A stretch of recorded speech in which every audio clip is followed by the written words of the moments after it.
There's basically have your domestic sources, so whether they're stolen from legal gun owners' homes, through police officers, through break-in-ers. What do you mean? Stolen from police officers. Well, that's a legal gun owner. Anybody? Yes, no, you said gun owners. I'm saying it goes both ways, actually.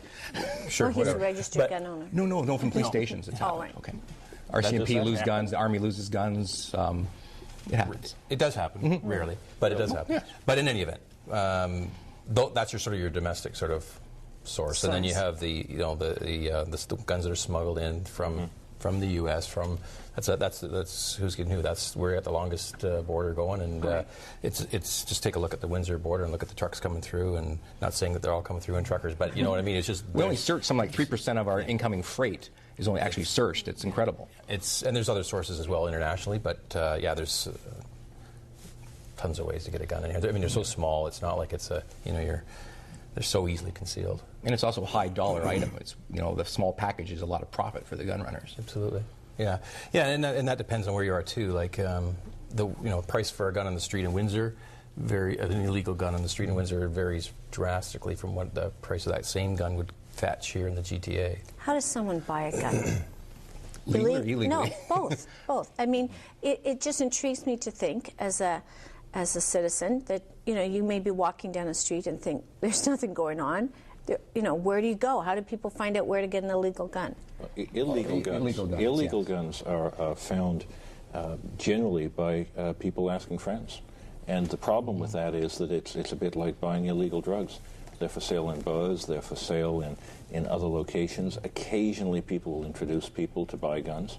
Occasionally people will order a gun and have it bought in Buffalo and smuggled over the border into Toronto. I hear they're rented in Toronto. You can rent one for a short period to go commit your crime and come back and return it. I have not seen that, but the fact of the matter is that if you want to buy an illegal gun and you're prepared to pay $600, something like that, you can do it very quickly if you know the right people. It's probably the same as buying drugs or anything else.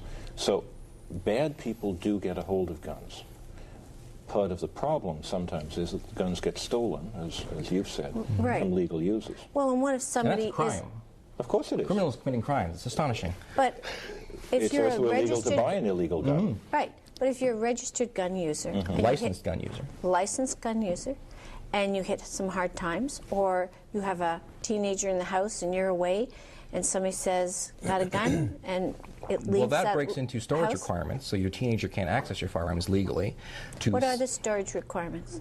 Unrestricted firearms, and we're talking about long guns here, have to be trigger locked and or locked in a cabinet suitable for its use for storage, separate from the ammunition. It's not like you prop the gun in the corner, unless, of course, you're in an area in terms of predator control. If you have a farm where coyotes might come up, and coyotes, I guess, are a problem of late, you can have a firearm and ammunition out for that purpose. You did bring your registration. How many guns do you have? I won't answer that. Oh. I brought one registration, just a demonstration, just to see what we've paid for. This is the new one. The old one was actually quite sexier. That was the old registrations. They're like little credit cards. We spent a lot of money on credit card readers. Of course, there's no data on the strip. They wasted the money, and then they sold them without being used. So you wonder where the money went? It went here. It's kind of neat for like little hockey cards collecting, but that's what all they're good for. So you have every gun you own is registered? Correct. Okay. Because I am one of those legal gun owners. I obey the law. If you made guns illegal, I wouldn't have them because I'm a good guy. The bad guys don't have a problem with that, it seems. Why do we have a guns and gangs unit in York Region? Well, it's just part of the big city policing. I mean, as you grow and you get more and more units, specialty units within a department, and obviously that's part of the deal. It's like an auto squad or a hold-up squad or any other type of squad that a department has. Is there a separate drugs and gangs squad, or is the drugs totally separate? Because I think it logically is a drugs and gangs squad. It makes some sense. No. Or are you just given that gangs are doing drugs? Yeah, that's pretty much it. Yeah. The drugs and vice are just drugs, and it doesn't matter who it is. And we're going to be right back after this break. We're going to talk about how guns are coming into the country, who's using them, how they're registered, and what happens when the Long Gun Registry goes. Come back and join us in that discussion shortly. Welcome back to Focal Point. We're talking tonight about gun use and gun control, and the fact that the federal government has a private member's bill that is expected to return either through the Senate or the House, and repeal the Long Gun Registry. During the break, we were lucky to be joined by Wendy Sukier. Wendy's president and co-founder of the Coalition of Gun Control. So welcome to the panel, Wendy. Thanks for having me. No, pleasure. So maybe we should talk for a minute about why the gun control legislation came to be anyway. We talked a little earlier that there was originally gun registration during the Second World War, and then they ended it, and then back, I think, 1934-35, they registered or licensed handguns. They registered handguns in 1934. Okay, handguns. So this is not a foreign concept to Canadians who are gun owners. Of course not. Right? So hasn't worked since 1934, but that's a whole different issue. I would disagree. Well, feel free. The handgun registry, I think, is an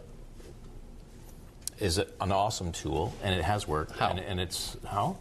If I'm going to your house, and I mean, if I'm going to your house for a whatever, a violent type of an incident, I'm not, I'm going to have the radio or dispatchers check and see, you know what, is there a likelihood that perhaps could be a firearm involved in this call when I go there?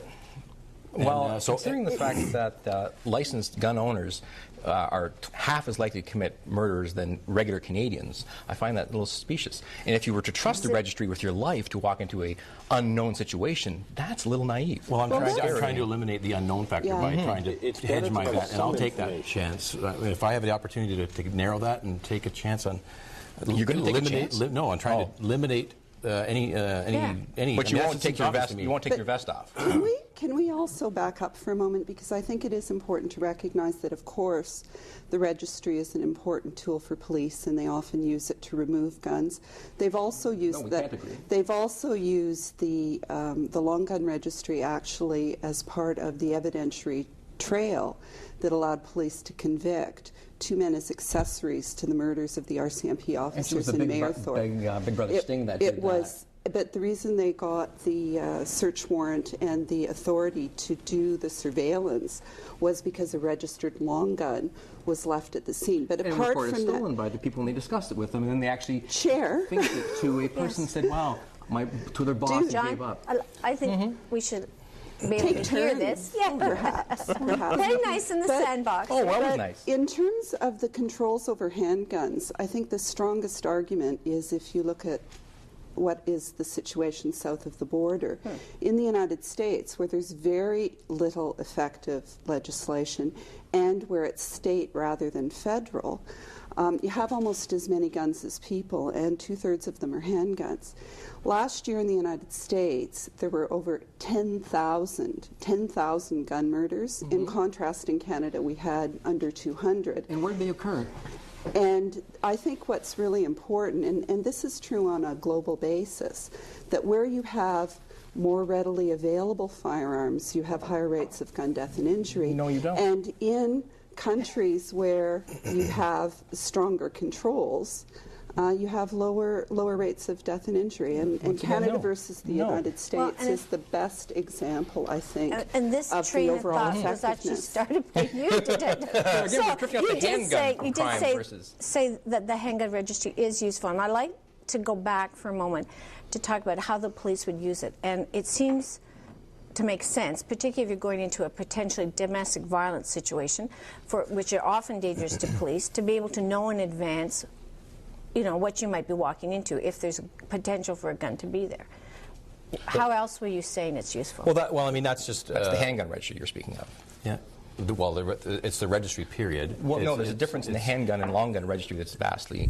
If there's guns registered to a person in a residence, it will show under a certain license, right? Okay, are we assuming that you don't have any guns, Nancy?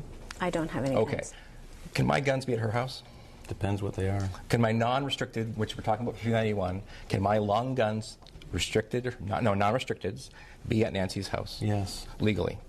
Yeah. So if you're having a domestic at Nancy's house, your whole thing just fell apart. No, it didn't. No, it didn't, John. Because listen, it doesn't mean, it's not a certainty.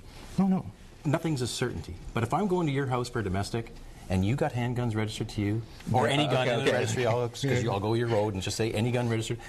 If I got a chance to know that in advance, I want to know it. Now, just let me finish. The long gun, maybe it's not there. But at least I know there's a potential for it to be there. Okay, and now we're That's walking to all I'm Nancy's saying. house where it says it's not there. There's always,